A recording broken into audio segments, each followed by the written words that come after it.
Going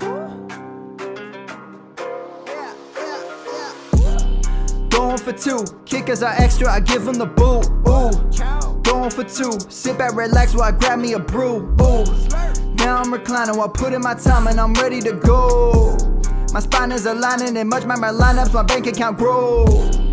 I am so rich, but knowledge is all that I'm leaving it with. Ooh, listen to this, multiple options, how far can I get? Ooh, DFS Dynasty redraft tonight, I'm not finishing last. I'm finishing past any and all, I am looking to last. What else? This spot is popping and I am so locked in and only opening the door when it is opportunity knocking. And all of these spots keep on talking and talking. So what are we talking? What kind of alignment? And running it deep, even players forgotten or came from the bottom or hitting that top. And this spot is popping, yeah, this spot is popping. And woo!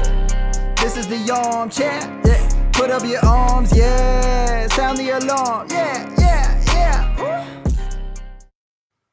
What's going on, guys, and welcome to episode 321 of the Armchair Fantasy Show. I am your host, of course, Jeff Lambert. You can follow me on Twitter at JeffLambert77. Of course, we are live every Wednesday night on Facebook Live, Twitter, YouTube, and Twitch, and syndicated on all major podcast networks.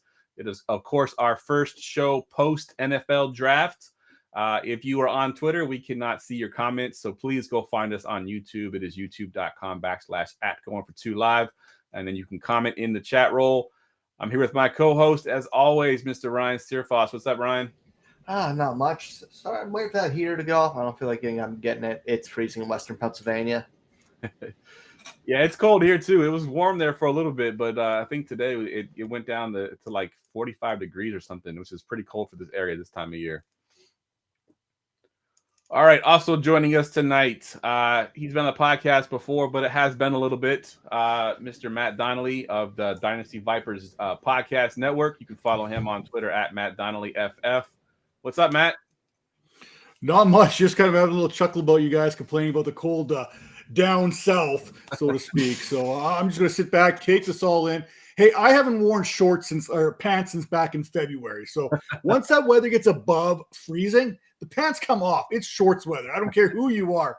So I got a little bit more reason to wear shorts now because getting in and out of pants is a little bit more difficult recently. But hey, I'm not complaining. We're ready to go. We're talking football, the draft. The best thing, I just can't post-op surgery. I was able to spend the entire 7 rounds of the NFL draft with my butt in that chair, heavily medicated, watching nonstop NFL Network for like 3 straight days. So I've never had the opportunity to do that. I've done a lot. I've done a lot of couch surfing and watched a lot of NFL Network in the drafts before, but never have I sat from pick number 1 to the very last pick and not missed a single beat. So that was something special. Nice. That's nice. awesome. I don't know what surgery you had, but was it planned that way for the NFL draft, or did it just happen to fall that way? Well, it was originally supposed to come about end of May, but I was kind of doing the math. I'm like, well, the end of May, the recovery is about 3 months, so that puts me right around the Expo. And I have every intention of going to the Expo this year, which is also about a week before our family reunion out in Newfoundland. So I'm like, okay, I can't have this surgery and then fly across the country 4 different times. So it's probably not going to take very well.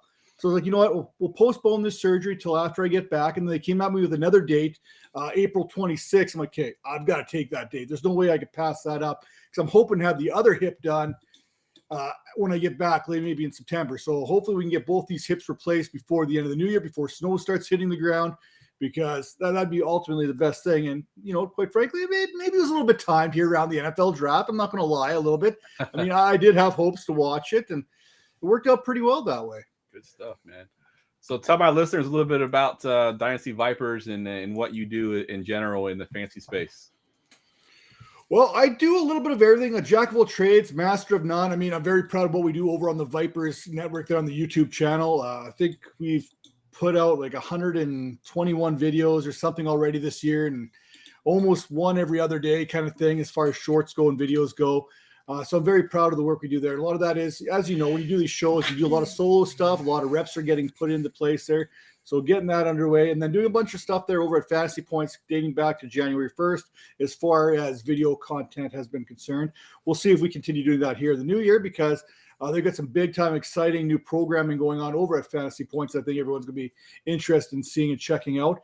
But you know what? I figured if I'm already this into my whole surgery career, and I haven't really found that niche for me, so to speak, there as far as being a big-time Dynasty, a big-time IDP. I mean, I do a little bit of everything. So it's like, you know what? Maybe I'll be an injury analyst. And the best way I can do it is like, I'm just going to avoid the whole schooling thing because I'm not very smart. So what's the next best thing? How about you just have every surgery possible? So now we are 7 knees, 3 hips, a bicep, and an ankle deep into surgeries. And I'm getting a better understanding of the recovery time for a non-athlete here. So I'm starting to be able to understand a little bit better how things work. So maybe I'll join the wonderful world of injury analysts as far as fantasy football is concerned.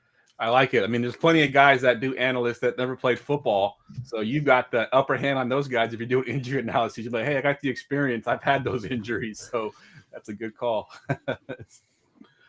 All right, guys. Today's show, as always, brought to you by Underdog Fantasy. Check out their leading best ball leagues with huge tournaments, private leagues, and pick them for every major sport.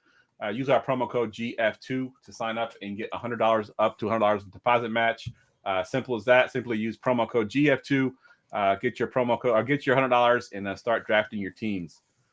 All right, so we got a great show tonight. As I mentioned at the top, it's our first post NFL draft show. So we're going to use some drafts, NFL draft, stock up, stock down, or winners, losers, whatever you want to call it.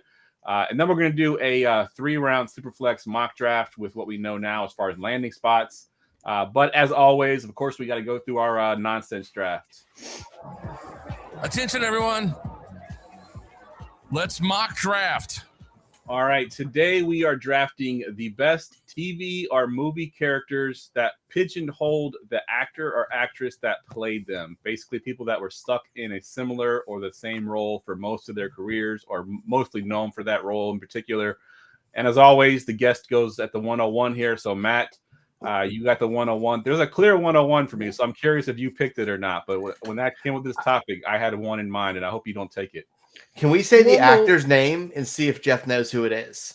Yeah, if he knows what character it is. That would not work because I don't know actors and actresses at all. Well, see, I wasn't exactly sure how we were going with this. I thought, Ryan Reynolds or The Rock would be too easy because basically they're the same character in every damn movie they do. So they're basically got what they got. But the first one that comes to me, I'm going to save my other two because I don't think they're going to get touched. So he's not my number 1 pick, but I think I have to take him a little bit earlier because he's more of a name brand out there. That's Chris Farley.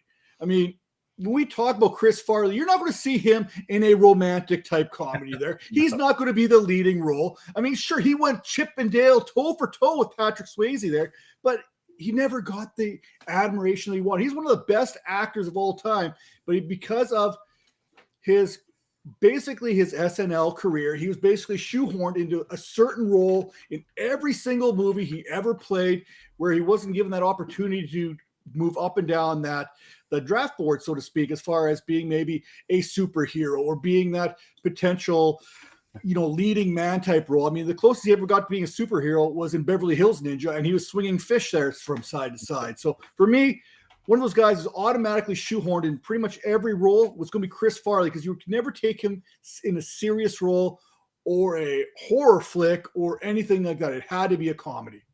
Chris Farley as a superhero would be absolutely amazing. If he was in the Avengers, that would just be hilarious. I love it. That's a great pick. And yeah, Chris Farley did play a very similar roles in all the movies that he was in. So great pick. That was not my 101. My 101, which I'm picking here at the 102. And to me, this guy is probably the most pigeonholed. He tried to get out of this role for a little while, ended up being brought back into this role because he couldn't do anything else. No one else bought any of his movies. And that is Mr. Vin Diesel and Dominique Toretto for Fast and Furious. He basically is Dominique Toretto. I mean, that's who he is. He left the movies for a little bit, tried to do some outside movies. They didn't do very well. Came back to doing Fast and Furious. I think they're up to like 9 or 10 now, I believe. No, it's like 12 or 13. Is it that many? It's insane. It's 10? It is 10? Coming out, I think, in 2 weeks, actually.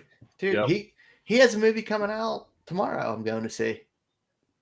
He's in Guardians of the Galaxy. He's Groot. Oh, you're right. It doesn't quite count. No. But yeah, so that would be my 101 there, Mr. Vin Diesel. Ryan, you're up. I'm taking Rainn Wilson. I don't know Jeff who that has is. no idea. No. Dwight Schrute from The Office. He can't do any other. Like, to me, there's no other role for him. If I'm watching a movie, he's Dwight. Yeah, that's a good call. And I even know who Dwight is. So there, I did get that one right. I didn't know his real name though. But yeah, great choice because you're right. I couldn't see him in any other role. If you see him, the one guy that was on The Office too, that now does the what's that action movie? I can't. Jack Ryan. Jack Ryan. Yeah, for a while I couldn't see him as Jack Ryan, but he kind of grew on me a little bit. So now I kind of see it more. But when he was on that show in The Office, I didn't think he can do anything else but that. So I'm actually engaging myself in The Office. I've never seen The Office. So since like yesterday or the day before now, I'm officially into season number 4. I've binge watched like 3 full seasons of The Office. And by the way, I'm glad some people told me the first season and a half sucked. They were straight up with me because I would have given up on it already. I would have given up because it was horrible for the first little while. But yeah, Ray Wilson, fantastic pick right there. Yeah, good stuff. All right, so I'm up here at the 104. And I still got some pretty good ones on my board still. But I'm going to go with a guy on a very long-running TV show that's, when I first started watching it was already about 4 seasons in, and I just kind of caught a couple episodes and liked it. And then my wife and I went back and started to watch all of them. Recently just ended, but that is Jim Parsons as Sheldon. I just cannot see him playing anybody else except for Sheldon. I've seen him in a couple of movies now that he's kind of a big name. But whenever I see him on TV, he's Sheldon to me. He always will be Sheldon for sure. All right. Let's see where we at now. We're up to you, Matt. 105. I'm going back old school here. I love myself some old ones. And if you want to talk about actors who really can't play anyone else that they've ever been, I'm going to go with the original when it comes down to this. I'm talking about Mr. Bean here, Rowan Atkinson. There's no way you can believe that Rowan Atkinson could play anybody else. He's had some other roles. He's played a bad guy in a movie here and there. He played a spy in another movie, but it was always the same Mr. Bean, no matter what he did with it. So for me, Rowan Atkinson there as Mr. Bean, another slam dunk. Great pick. I think we did go out of order there, so thankfully I didn't take your pick because I think you were supposed to go before me. But we'll get back on track here, Ryan. You got the 106. I have 2 already, Jeff? Yeah, I already took 2. I went ahead of Matt. I jumped in front of him. Okay. I'm going with another. It's just easy to stick with sitcoms. And even though this guy's a very good actor, Nick Offerman, he's always Ron Swanson to me from Parks and Rec. Yeah, that's a good like pick. Just being awesome, drinking bourbon, carving wood. He's that character forever. And he's been in other great roles. Good stuff. All right, back to you, Matt. So we're back in order now. You got the 107. Well, it's hard to argue with the guy with the stash that looks like that. I mean, it's not quite like this, but it's right up there.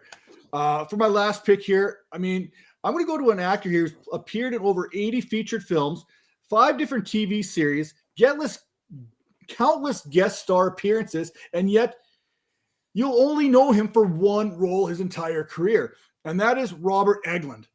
I don't know if you know who Robert Englund is, but he made a career out of being Freddy Krueger. That was it. That's his one role.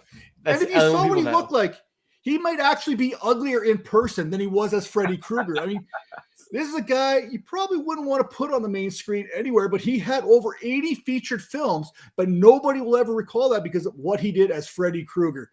So that's my 108 or whatever, 107 right now. There is Robert Englund. That's when you said the name, I was like, I don't know who that is. But then when you said Freddy Krueger, of course, that's definitely iconic. Love it. All right, so that's 107. It's my last pick here, so I want to make this a good one. I still got a bunch of names on my list here, but let me go with a guy that unfortunately will never be able to change this as a pigeonhole because his career ended, obviously, when he passed away a couple years ago. But it is Mr. Heath Ledger as the Joker. I think that he is pretty much the Joker. And whenever I think of the Joker now, I think he played it better than anybody else. Obviously, a lot of great quotes from that movie, but Heath Ledger, to me, embodied what the Joker, I think, should have been for the Batman series. So I'll go with Heath Ledger here at number 8. And Ryan, you got the last pick. I'm cheating a little bit. because I'm going the entire cast of one show, and that's Always Sunny in Philadelphia, and that's including Danny DeVito. There are always those characters now. Like it's 14 seasons in, and they're that people. It's kind of cool because he actually had the other iconic role too. If you were a little bit older, you'd probably know him from Cheers. I think he was in Cheers as well. Or was it Cheers that he was in? It was another movie that was Danny DeVito's biggest. So his breakout was in Taxi way back when. Taxi, with Andy Kaufman and all those guys. So I mean, that was another one of his iconic roles. He kind of stood behind the big glass box, and that's kind of where he made his career there for the first get to go. Yep. That's great, what I was thinking about. Great Penguin, Batman. Great Penguin, yep. But man, fantastic Quinn. You could not have.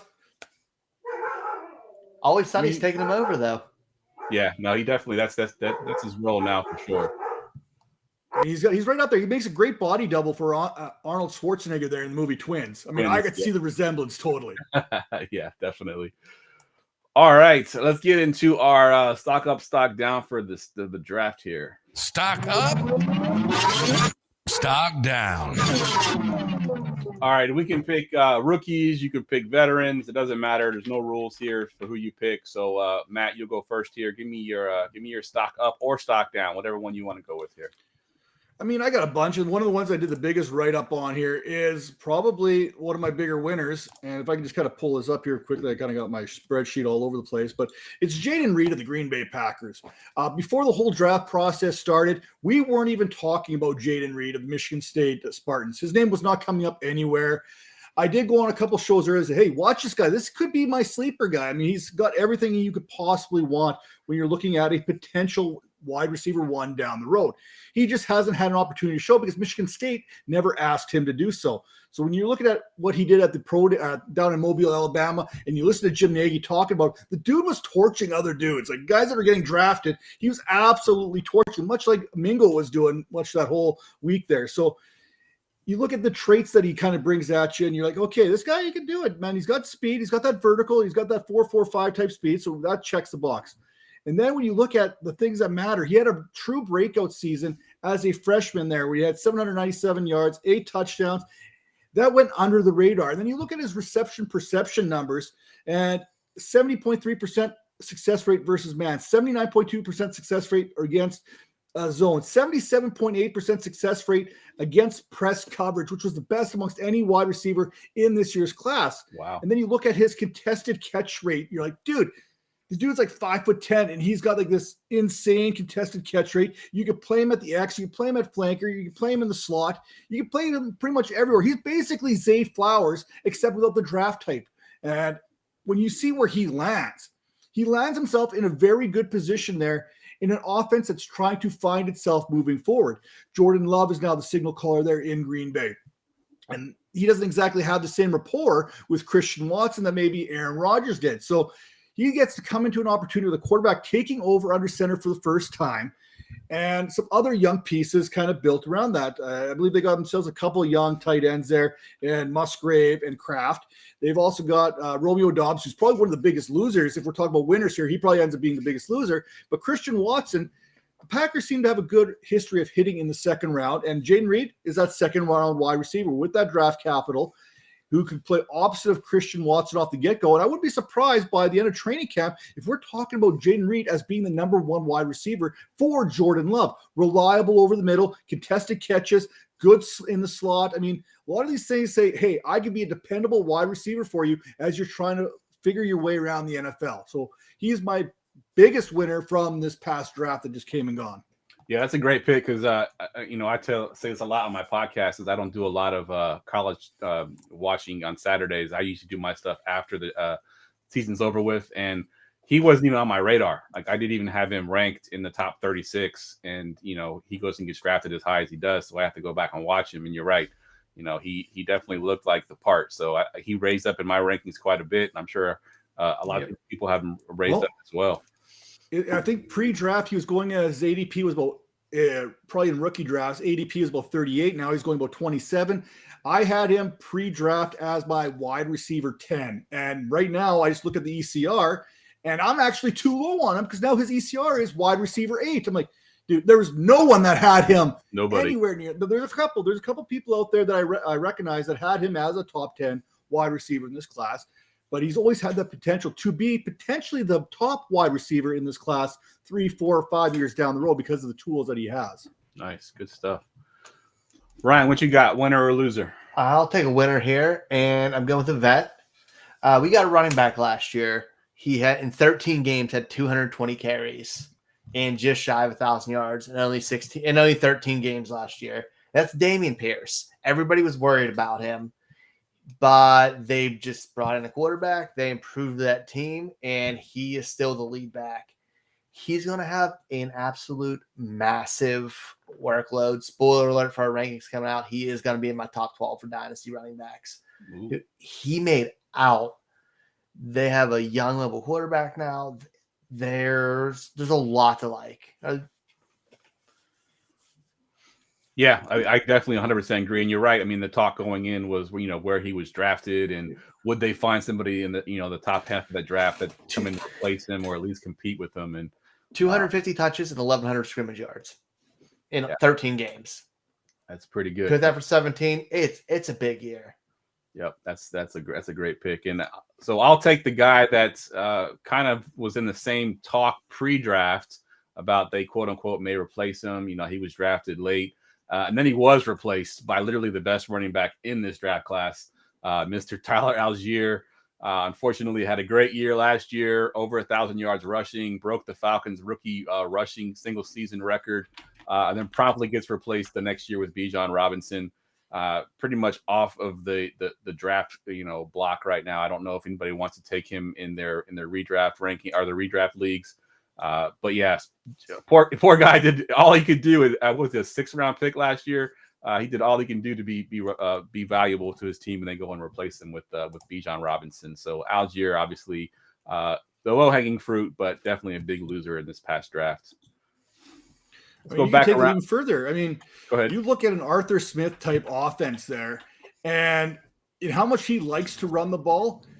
He's not going to want to run the ball any less than he did last season with Bijan Robinson. So you could probably make an argument that Drake London loses a little bit here, and Kyle Pitts continues to lose here because he was already the loser the last 2 years back to back. Yep. Now you go a guy with Bijan Robinson who could get up to 300 potential touches, which is more than anyone back in Atlanta. There's less touches to go around to Kyle Pitts, I think, in year number 3. So that is a potential in there. Yeah, somebody on our NFL mock draft show mentioned that the Falcons have now taken 3 back-to-back fantasy favorites, and they're going to ruin all 3 of them. Hopefully not. Hopefully they don't. Hopefully they can get it together. But they got Ritter at quarterback, so who knows what they're going to be able to do there.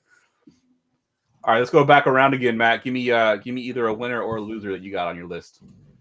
Well, since I gave you a winner, I'm going to dip my toes into the loser here, and this one kind of pains me because last season, he was sitting atop of the depth chart, and there was no competition in sight.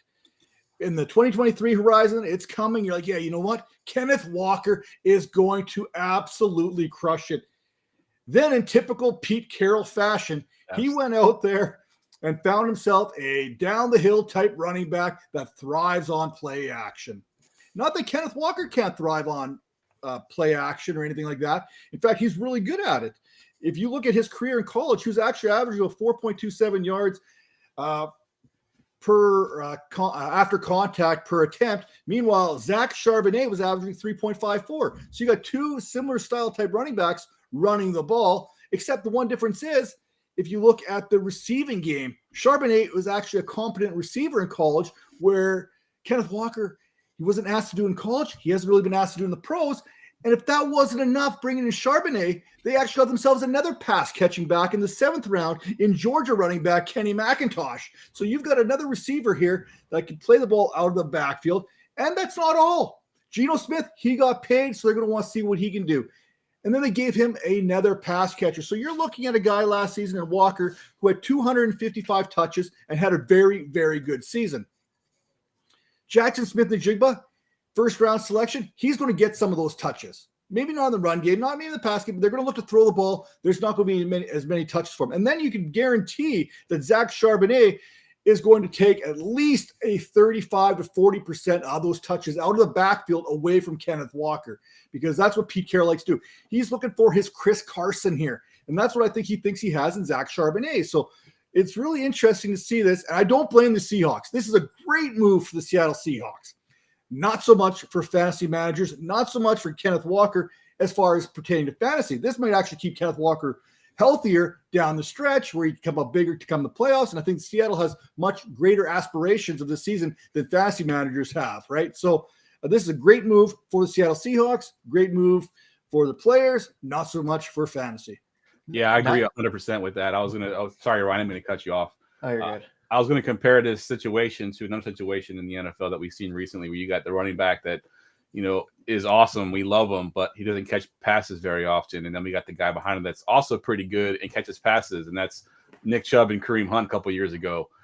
Both of them luckily ended up being top 10 running backs, but, that situation is similar to Seattle, where you got a guy that's not necessarily, quote unquote, just a pass catcher. He can run the ball as well. So he's going to take touches away from Kenneth Walker, take passes away from Kenneth Walker, and it's going to be a situation to monitor for sure. And hopefully they can put up enough points that they're both valuable in fantasy, but it does hurt Walker's value for sure. Just saying, the pure runner in that group, Nick Chubb's the one you want, and that's Ken Walker. But you're probably right, but it's still gonna be tough to watch, because I know as a Nick Chubb owner, whenever they put Kareem Hunt in the red zone, I was like cussing myself. Like, I was like, "Are you kidding me?"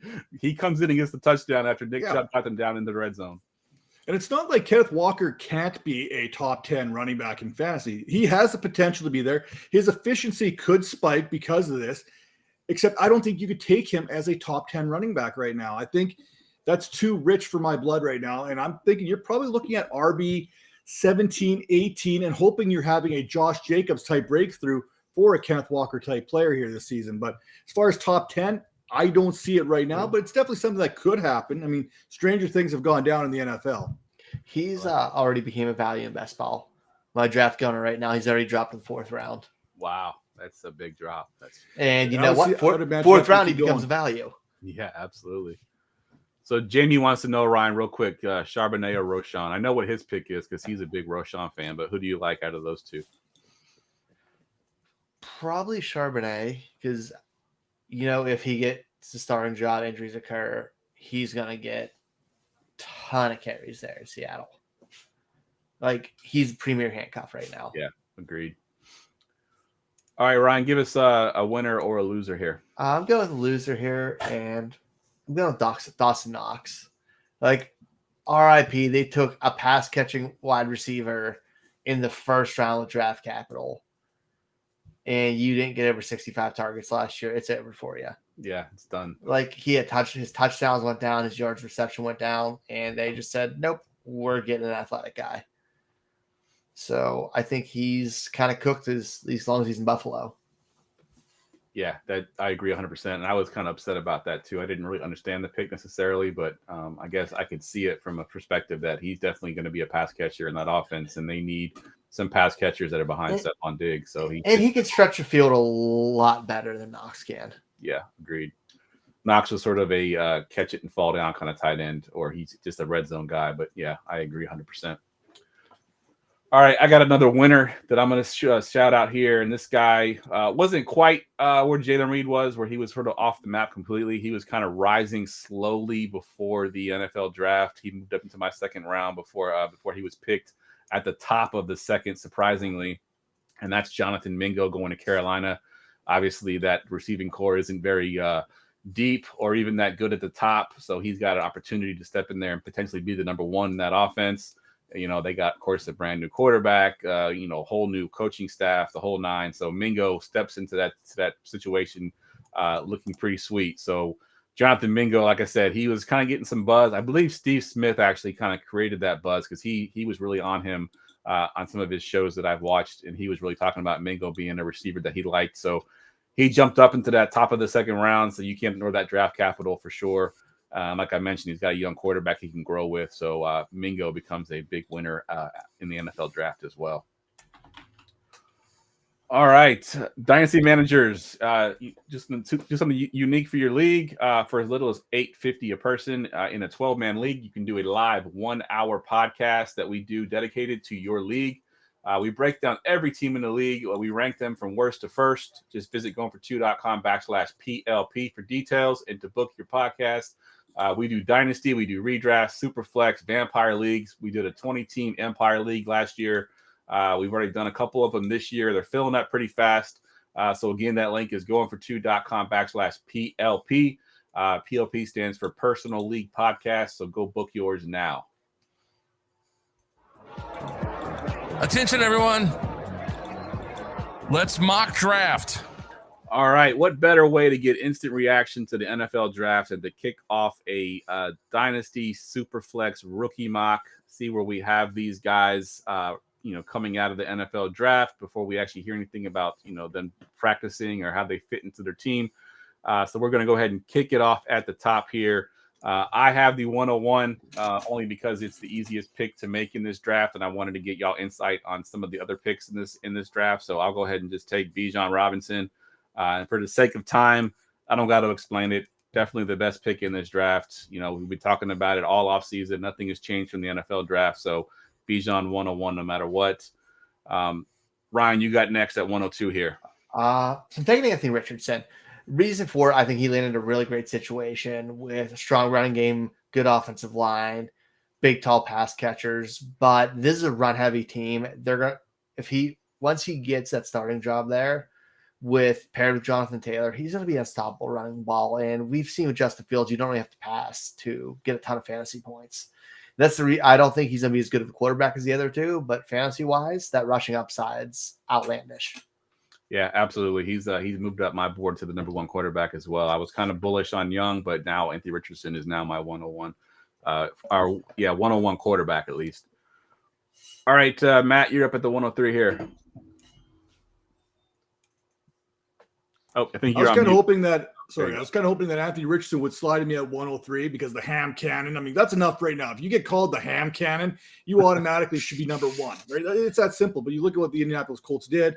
They've got Michael Pittman. They've got Josh Downs. They've got that running game. I mean, everything is setting up really nice for Anthony Richardson. It's also setting up really nice for Bryce Young here. So at 103, I'll go with Bryce Young simply because the offense is a little bit better in Carolina than it is in Houston right now. And like Anthony Richardson, you've still got that upside as a running quarterback there with Bryce Young, where CJ Stroud is more of the kind of guy who's going to sit in that pocket and make those passes. So give me the quarterback here who's got some options there in Mingo, in Adam Thielen, in Miles Sanders, in Hayden Hurst, who's got the pieces already surrounded to him and a good defense on top of it, which means they're going to get the ball a few more times. Yeah, I like it. Pretty much chalk there at the top three picks, and I'm not going to break the chalk roll here. I think I'm going to go quarterback again now being Superflex, so I will take CJ Stroud, like you just mentioned, in Houston. Offense is not quite as good there, but I do think that they're going to put some obviously have a good defense or try to build a good defense with the defensive head coach that they now have. They got a good running game. They can protect him a little bit. It may be a little bit of a slow start. You need to be looking at year or two before he really pays off for you, but you can't pass up that opportunity there at the 104 to get a quarterback. So Stroud at the 104 for me. And back to you, Ryan. I think Jahmyr Gibbs. I think Detroit, obviously he has high draft capital, which is third, but I think Detroit has a very solid plan for him. If you look at them and the Jets, both of them made very, very hard pushes to try to get Deebo Samuel. I think they want to kind of use Gibbs in that jack of all trades, just getting touches anywhere they can type role. And that could be really good fantasy-wise, especially PPR value. Yeah, I considered Gibbs at the 104. He definitely has entered that conversation as going over the quarterback, but I just couldn't pass up Stroud there. So I do like Gibbs a lot, though. All right, Matt, you're up on the clock. Now, here's where the draft really begins. So I think we can all kind of put in agree that the top two running backs, top three quarterbacks are going to come off the board early. So then you're looking at the wide receivers. Jackson Smith-Njigba there, he's sitting with – that's not my pick, by the way, so don't pencil that in. He's sitting there behind Tyler Lockett and DK Metcalf. And you got Quentin Johnson there behind Mike Williams and Keenan Allen. You got Zay Flowers there with Odell Beckham Jr. and Rashad Bateman. And then you got Jordan Addison there with TJ Hawkinson and Justin Jefferson. So you've got a whole bunch of wide receivers that are sitting behind other prolific type pass catchers and great offenses. So you need to find this offense that's going to be the most efficient. And for me, I really like Jordan Addison here, even above Smith and Jigba, just because of the fact I think they can use him a little bit more in this passing game with Kirk Cousins. And when it comes down to it, his route running and his ability to give you both the outside and an inside type receiver is going to benefit the Minnesota Vikings more than perhaps Smith and Jigba there in Seattle. Yeah, that's a great pick, and I've seen that more and more now, where people are taking Addison over Smith and Jigba. I was debating him or Gibbs more than JSN. It's a great landing spot. Like I talked about possibly, my draft crush was Zay Flowers, and I'd hoped that he would land there, but Addison landing there was just as good as the Zay Flowers landing spot. So yeah, I like Addison there for sure. All right, so let's see. I am back up at the 107, and let's see here. I'm looking at the receivers because you mentioned a couple of the guys already. I do think that I will take Smith and Jigba. I think I would have taken him at the 106 just because I liked him so much pre-draft, but I definitely can see where you're coming from with the Addison pick. But Smith and Jigba, you may have to wait a year to really see his potential because he's going to play behind Metcalf and Lockett. But I think Lockett's getting a little bit older. I believe he's on the last year of his contract as well, so he could be moving on as early as next season, and Smith and Jigba can take over that role. I think he has some value this first year. It just won't be as much as we had hoped it would have been if he would have gone somewhere else and been the number one. But he's still worth the 107 here. Ryan, you got the 108. I'm not in love with anything here, so I'm going to take the homer pick. I'm taking new superstar Ravens, Zay Flowers.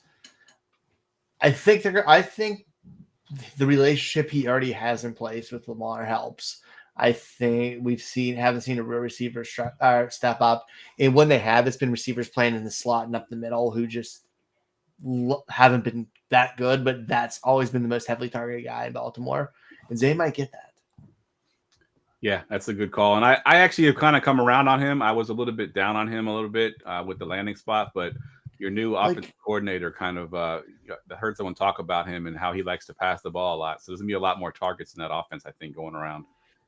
Yeah, and you looked at him like the receivers he was going to before, like throwing to Seth Roberts because he was a slot receiver and being top 5 and top 2 in targets in Baltimore is disgusting. This is actually adding talent there, not just a dude. Yeah, I like it. All right, Matt, you got the 109. 109, you know what? If I'm going to sit here, we're going to have the last of the big wide receivers sitting on the board. I'll take Quentin Johnson here all day, every day. I mean, he's a big receiver. He doesn't play as big as you would like him. You'd like to see him make a few of those contested catches later on. But maybe a little bit of that Mike Williams will rub off on him as long as it's the healthy part of Mike Williams, not the part that gets the ice bags every single week. So I think that's definitely an addition there for the Los Angeles Chargers there. I think this offense with Justin Herbert being paired with him for the future spells good things. And you know what? There's no guarantee Keenan Allen or Mike Williams or what their future holds because of these injuries are starting to add up in that receiving core, but it does hurt Josh Palmer in the now. Yeah. I was against Quentin Johnson pre-draft, and with that landing spot that he got and draft capital, I was forced to move him up higher up because of that, because you can't ignore that he's got a good landing spot, good draft capital, and he's definitely a big receiver, so he fits that role. All right, let's see. I am up at the 110 here, and this is where things I think get a little interesting because you can go a couple different ways here at the 110. With it being SuperFlex, Will Levis is potentially here. I'm not going to take him here because I'm not a Will Levis fan at all. But I've definitely seen him go this high. Of course, Zach Charbonnet's on the board, Devin A. Chain's on the board, but because do I want to do that? Yeah, let me go ahead and pull the trigger. I'm going to take the guy I talked about as being a biggest winner. Draft capital, big receiver, going to the Carolina Panthers, Mr. Jonathan Mingo. Might be a little bit of a reach here at this point, but I think I like the receivers in the first round. So give me Mingo here at the 110. Ryan, you're up at the 111. It's gross here, but I'm going to take Zach Charbonnet. The high end handcuff potential, also potential on his own because of his pass catching abilities. He's going to have a role in Seattle at some point. Yeah, I agree. I've come around on that as well. I kind of dropped Charbonnet a little bit too much in my rankings when it first happened. I was kind of like thinking that he was just going to be a backup. But then you look at the draft capital and where they took him at, it's hard to ignore it. And I think he's going to have a role. And potentially the offense is good enough. Him and Walker can coexist and both be relevant in fantasy. Be nice. All right, Matt, you're at the 112 here. Yeah, I'm just kind of looking over my board here and kind of going back and forth. And hey, if you're gonna put your money where your mouth is, I'm gonna put my money where my mouth is, and I'm gonna go with Jaden Reed here at 112. I think he slides into the back end of the first.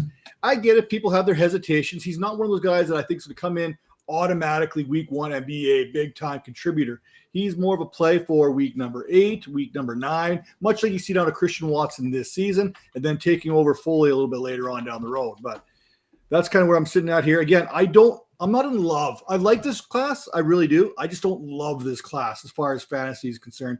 And honestly, if I'm sitting in that basically 1, 10, 11, 12, I'm willing to trade any of those picks for players that can help me now. Because I don't think any of these rookies are really doing anything for me.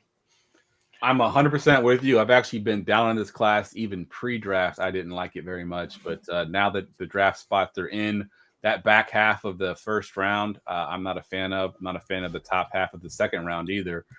If you could trade back and get a couple more darts, you get a couple more darts to throw at this draft class in the late second, early third, I would do that. That's what I'm trying to do in all of my drafts.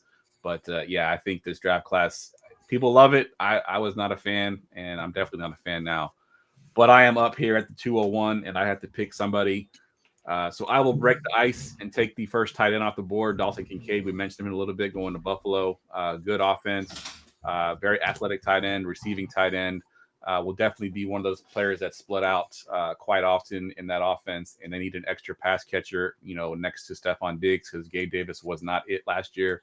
So Dalton Kincaid can be that guy. And like Ryan mentioned, he can stretch the field a little bit, give Allen another big target in the middle of the field. So Dalton Kincaid here at the 201. Ryan, you're up. I'm taking Kendry Miller. I love the fit in New Orleans. They have a solid plan for him, probably similar to the role with Kamara, who's going to be suspended for God knows how long and is not getting any younger this time. So we could see an instant impact and down the road, even longer one. Yeah, Kendrick Miller is a good pick there. I wasn't 100% sold on him, but situation there definitely looks good. He moved from 5 to 4 to me. He's been one of my favorites throughout. Good stuff. Yeah, it's great. All right, Matt, you're at the 203. There's so many potential options here, especially as running backs are concerned. I've already selected a quarterback here at the 103 there. And I'm like, okay, do I want to go with the wide receivers? There's some good options there at wide receiver. I mean, I think I could grab one of those guys probably a little bit later. But I keep looking at this running board. I'm not as big on a guy in there as most people. I think he's got that scat back, so I'm going to hold off on that. I love Tyjae Spears, except those knee reports are just scaring the crap out of me. I usually run my Dynasty leagues in 3-year windows, which he should be fine for. But you know what? Give me Tank Bigsby here out of Jacksonville. He is basically a build-a-back. Whatever you think a running back should look like, Tank Bigsby is. I mean, the dude's 5'11", like 210 pounds. Like, he is solid. He's what you want him to do. And everything that happened in Auburn last season, Auburn wasn't a very good team. They had a bad offensive line. They couldn't get him going. And now he goes to Jacksonville, to Duval County, and he's sitting behind Travis Etienne. That's it. That's the running game there in Jacksonville. And Etienne is not typically built like a running back who's going to pound it between the tackles for 17 games. We've seen injuries creep up on Etienne already. I don't think they're going to use him in a every down back type role. And I think Bigsby is going to get some more touches than most people give him credit for, especially early on in the season. So I kind of like Bigsby here because I think there's potential for him to get more involved in this offense than people are looking at right now. Yeah, I like that pick there. It's not where I thought you were going to go, but I do like that pick. And Bigsby was one of those guys. I'm not a big Debbie player, but I know at one point when I was looking at rankings, before the season was over with, Bigsby was one of those guys that were ranked towards the top in Debbie leagues last year, maybe even 101 at one point. So, I don't think he's necessarily lost that ability. I just think he had a bad season, but getting him here at the 203 is definitely a good value for sure, and a good landing spot too. All right, I am back on the clock here, and if I'm looking at it from a team building perspective, I got CJ Stroud with this team in the first round, so I don't want to go with another quarterback because Will Levis is still on the board. You mentioned A-Chain, and I'm with you. I think he's a little bit too small. Good offense, good landing spot. I just think he's too small to be an impact player. So I'm going to stick with what I had at the 201 here and go with the other tight end here and get Michael Mayer landing there in Vegas with Jimmy G as his quarterback, who we know has had a history of throwing to the tight end. Mayer is not as athletic as Kincaid. He's more of a Jason Witten type. He's going to be just a solid all-around tight end, but can catch the ball pretty well. So for Vegas there, I think was a good landing spot. So I'll take him at the 204. Ryan, you got the 205. I am taking Jamie, who disappeared in the chats, boy here, Roshan Johnson. It's a great landing spot for him. They ran the ball 558 times last year. And Justin Fields helps everybody's efficiency as a runner. And he's going to be the guy to move the change, get the red zone carries. And I like the fit a lot. I know they waited forever, but it's just the way the draft went. Three running backs went before round 4. I'm fine with the draft capital. I think has a big role. Yeah, I've been in a couple mocks with Jamie since his Roshan love has really come to fruition, and he took him as high as 110 in one of the drafts that I did with him. No, that's just silly. But if you look at the players that we have on the board, is it though? No, that's really not. That's your dude. That's your dude. Get him. Yeah, exactly. So yeah, I 110 is where I would see him at. I mean, not over the receivers that Quentin Johnston, Zay Flowers, Jackson Smith. Those should all be before him. But when you get to the Jonathan Mingos and the Zach Charbonnets, Roshan Johnson is just as good as those guys with an opportunity. So I don't hate it. All right, Matt, 206. 206, I don't like it, but because it's SuperFlex, I feel I have to do it. I'm going to go with the quarterback here. But you know what? I think I'm going to go with Hendon Hooker here over Will Levis because I cannot go with a guy, joke or not joke, putting mayo in his coffee. I mean, that's literally the scouter. That's it. That's it right there. I mean, we've got animals in the animal kingdom that know how to peel a banana, and yet he can't peel a banana. He eats it with the peel on. There are so many red flags I question about his character. And then you see him slide in the draft out of the first round. I mean, no, I got too many questions. Now, Hendon Hooker is a kind of quarterback. I know he's as old as, he comes into Detroit for one. Going into Detroit as Jared Goff's backup with those weapons that Detroit has, I mean, by the time he's the starting quarterback, he's going to be the same age Jared Goff is right now. I mean, I think they're only like 3 years apart as is. But the point is, Hendon Hooker's got some player makers to work with once he gets there, where Will Levis, not so much at this point. And the fact Will Levis isn't good. Yeah, Ryan is a big-time Levis hater. Pre-draft, post-draft, during the draft, it didn't matter. He didn't like Will Levis at all. Forever and always. Yep. Flag planet. All right. I am back on the clock here, and there's a couple guys that just keep falling that I'm looking at that I should take. And you know what? I'm going to have to be the guy that pulls the trigger on Mr. Will Levis at this point. I think he's become a bit of a value. He will be a starting quarterback at some point in SuperFlex. That's worth something. So I will take Will Levis here at the 207 just to get him off of Ryan's board because I knew Ryan had him next, right? No, I wasn't taking. I'm not taking him anywhere. All right, Ryan, you're up. I'm taking my boy. I'm taking Jalen Hyatt. I don't care. He went round 3. I don't know why he went round 3, but on the Giants offense, he brings something completely different than every other receiver in the field. He can stretch the field and make plays on the outside, and that gets you on the field. And he's good enough yak where he can have a pretty good game there. And I think he'll be a nice compliment for Daniel Jones. And he might be the best receiver already because it's not that great of a core. Yeah, you're right. It's not that great of a team there. All right, we're at 209, Matt. Now, I know the sexy pick would be to go with the guy who's playing in Kansas City that's going to catch passes from Patrick Mahomes, not bail money from Patrick Mahomes. But for me, I'm not going to go to Kansas City here. I'm going to go with a Denver Bronco here because every year the Denver Broncos enter the season with 4 horsepower, and none of those horses make it to the end. Well, they've got a guy there in Marvin Mims that does everything Jordan Addison does, except he does it with a burst. And I love myself some Marvin Mims. We've heard trade talk potentially of Cortland Sutton, except that contract is so nasty the Broncos can't get out of it. So they're not going to move him. They signed Tim Patrick, but he's coming off an injury. KJ Hamler coming off an injury. Jerry Jeudy has been inconsistent at best. I think this could be Marvin Mims moving into that role with Jerry Jeudy and with Cortland Sutton. And we don't see as much Tim Patrick moving forward. And with Russell Wilson and that offensive line that Sean Payton's put together there in Denver, I think that means good things coming Marvin Mims' way. I like it. It's a great pick. I think I had Marvin Mims in my top 12, overall top 12 pre-draft. So great pick here. All right, I'm back on the board at the 210, and there's some guys still staring at me. Devin Achane, Josh Downs, the guy you mentioned, Rashee Rice there in Kansas City. I think at this point I'm going to pull the trigger on that running back, Mr. Devin Achane. I know he's a small running back, but I think McDaniels there in Miami likes small running backs, small, fast guys, and I think Achane fits his scheme. He's going to find ways to get him the ball in space.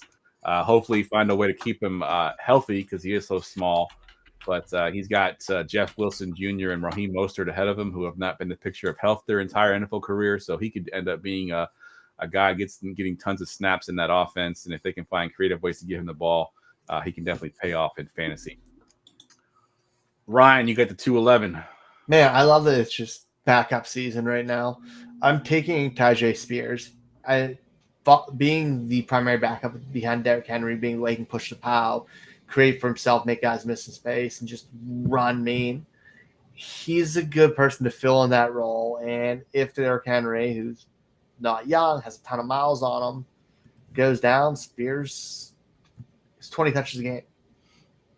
Yeah, and I think we talked, or someone talked to the doc, going for two's own doc, James Ferretti, about that injury and what it meant, and he said he has no issues with it as far as running backs get hurt in the NFL in general, whether they have previous injuries or not. So he's not as worried about them. So if he says he's good to go, I'll take a chance on him as well.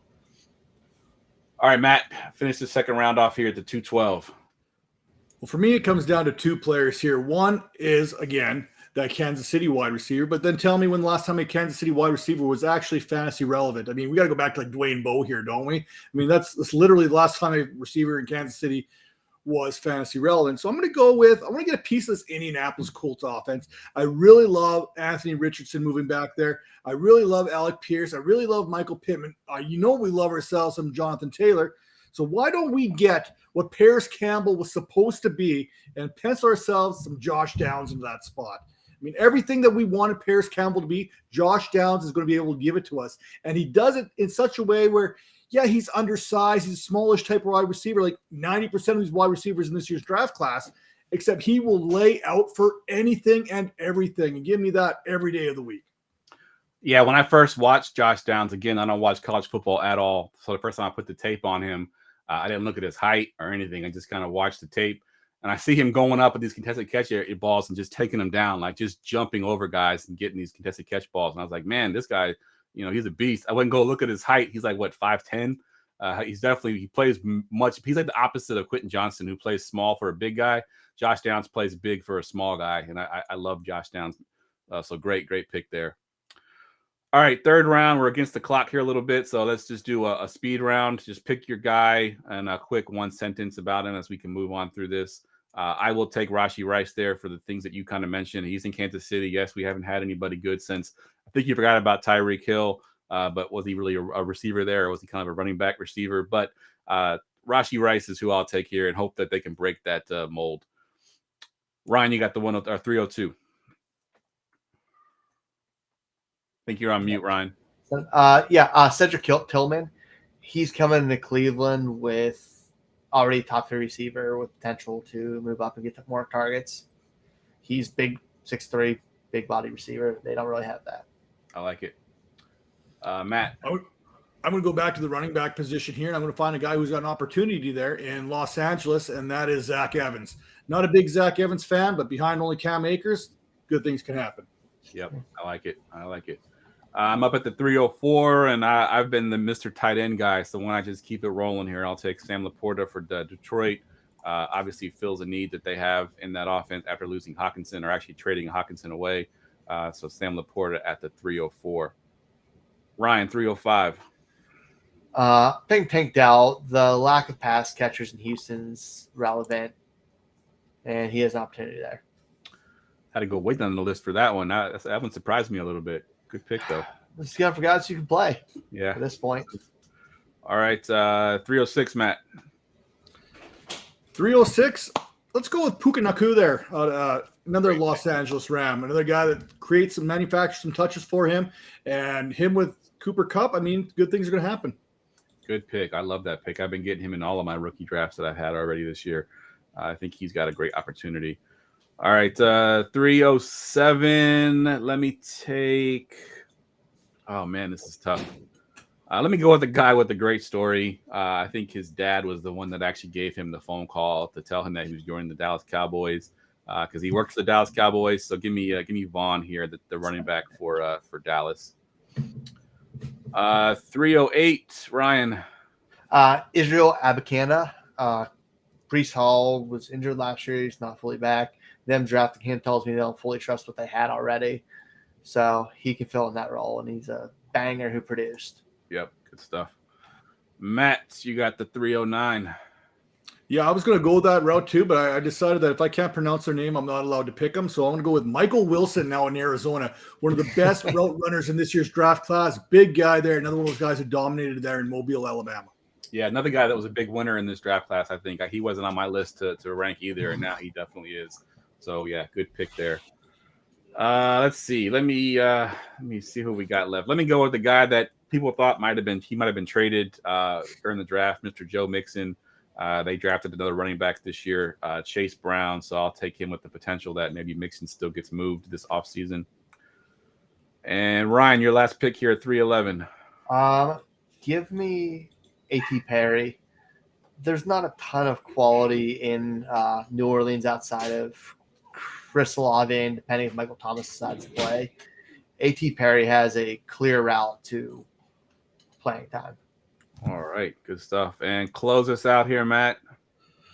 Well, if we're closing it out here, I want to go for upside. And what better upside can you get than a tight end / right tackle? And that's Darnell Washington. Big man down in the red zone. Tutties get you fantasy points, and there's not a guy who's going to get more tutties at the tight end position than the big man himself. Yeah, what is he, like 6'7", 260, something like that? Insane. Oh, yeah. And he's putting dudes on their backside and jumping up. I mean, dude's a freak. He's a unicorn, really, at the position. Like, literally, he's as big as a unicorn. Yeah. Good call. All right. We're going to wrap up this podcast, as always, with our Forgotten Fantasy Player. Get ready for goingfor2.com's Forgotten Fantasy Player of the Week. All right, guys, you know how this works. Matt's give us some hints on his Forgotten Fantasy Player, and me and Ryan got to guess it. All right, we're kicking it off here. No hesitation. Let's just rock and roll. Just jump All right right. in. How about 11 consecutive seasons of 4 or more rushing touchdowns? 11. So that means he played for a good amount of time. So thinking long. Let's see. 4 or more. 4 or more rushing touchdowns, right? Not just total touchdowns. Rushing touchdowns. Yep. Jerome Bettis. That's a good call, though. Scampers, he says Frank Gore. I thought Frank Gore too, but I think Frank Gore had one season where he had absolutely no rushing touchdowns, if you can believe that. As a 49er fan, I remember that season. He had a pass catching, a receiving touchdown, and that was it. All right. Between 2005 and 2012, he had 8 consecutive 1,000-yard seasons. Oh man. 2005. 2005 to what was the last year there? 2005 to what? 2012 was his last 1,000-yard season. LaDainian Tomlinson?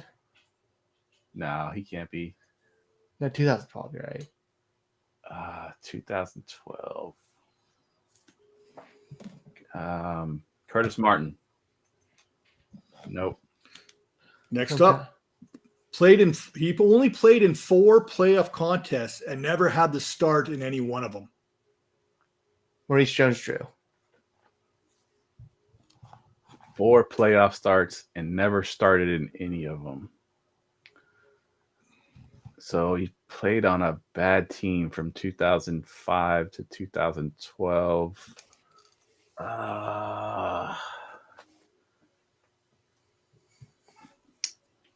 Damn, he got to give you another hint. All right. Career rushing attempts 2,764 by a player without a rush of more than 60 rushing yards. Wow, what, more than 60 rushing yards? Say that one more time. He never had a rush of more than 60 rushing yards. So he never hit a 60-plus yard run in over 2,764 attempts. So he was just a grinder. Can we get AFC, NFC? I would say a majority of his career was spent in the NFC. In the NFC, okay. I'll start giving you some easier clues here. He had over 11,000 rushing yards in his career. He had 461 receptions for 3,683 receiving yards.